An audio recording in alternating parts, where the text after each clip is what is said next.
Bisik doa waktu pagi dan doa hari siang, bisik doa malam sunyi agar hatimu senang.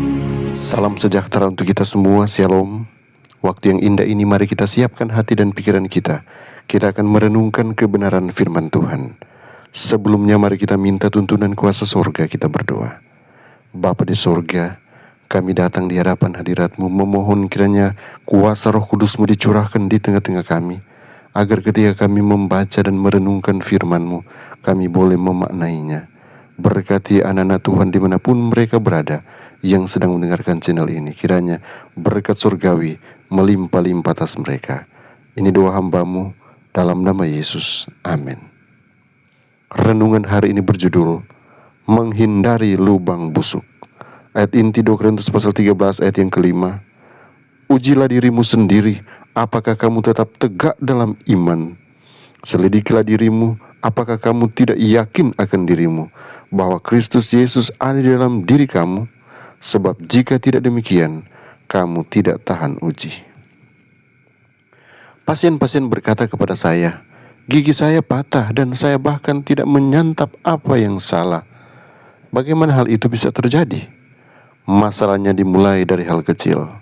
Kerusakan dimulai pada gigi ketika plak bakteri meletakkan asam ke dalam email, menghancurkan email gigi. Setelah pembusukan melewati email, bagian gigi yang lebih lunak diserang oleh asam bakteri dan lubang kecil telah dimulai. Lubang yang tampak kecil di luar sebenarnya jauh lebih besar di bagian dalam. Gigi menjadi rusak karena pembusukan. Jika pembusukan masih tidak terdeteksi, email gigi akan terkelupas dan meninggalkan lubang besar pada gigi Anda. Oleh karena itu, Anda perlu memeriksakan gigi secara rutin ke dokter gigi. Dokter gigi mempunyai cara untuk mendeteksi gigi berlubang dan ukurannya. Salah satunya dengan melakukan pemeriksaan gigi secara langsung. Dia juga dapat mengetahui apakah kemungkinan gigi berlubang itu lunak dan perlu ditambal. Sinar X juga dapat membantu mendeteksi lubang. Beberapa orang yang menentang titik hitam kecil di gigi mereka bukanlah alasan yang cukup besar untuk pergi ke dokter gigi karena belum terasa sakit. Mereka salah karena membiarkan titik kecil itu membodohi mereka. Setelah pembusukan menembus email, itu akan menyebar dengan cepat. Area yang busuk akan terus membesar dan mulai mempengaruhi saraf. Pada awalnya gigi mungkin sensitif terhadap dingin dan manis. Kemudian saat lubang semakin dekat ke saraf, itu akan menjadi sensitif juga terhadap panas dan bisa memiliki masalah sensitivitas tanpa penyebab yang jelas.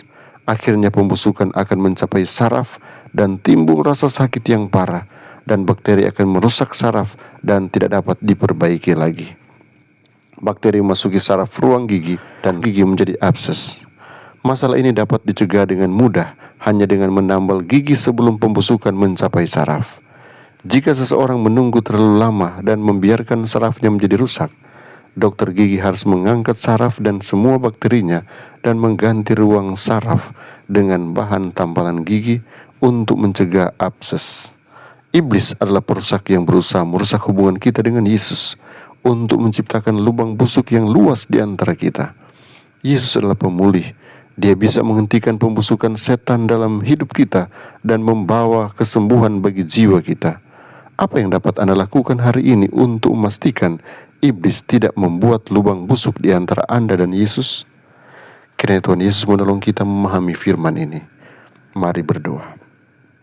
Bapa Surgawi, kami datang dengan penuh ucapan syukur karena penjagaan-Mu, perlindungan-Mu yang nyata bagi kami.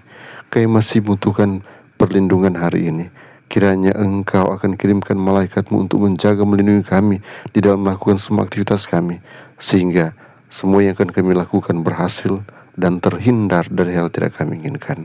Kiranya kekuatan, kesehatan, dan hikmat surga akan bersama-sama dengan kami di dalam aktivitas kami hari ini, sehingga apa saja yang kami kerjakan kami boleh kerjakan dengan segenap hati, dengan kesuksesan yang Tuhan anugerahkan. Kalaupun ada tantangan, ada cobaan, kami yakini Tuhan di pihak umat-umat Tuhan yang selalu membawa kami kepada kemenangan dan kemenangan. Kasih karunia-Mu dan damai sejahtera-Mu yang melampaui segala akal akan menyertai, memberkati umat-umat Tuhan dari sekarang, besok sampai hari Maranatha. Dalam nama Yesus, amin.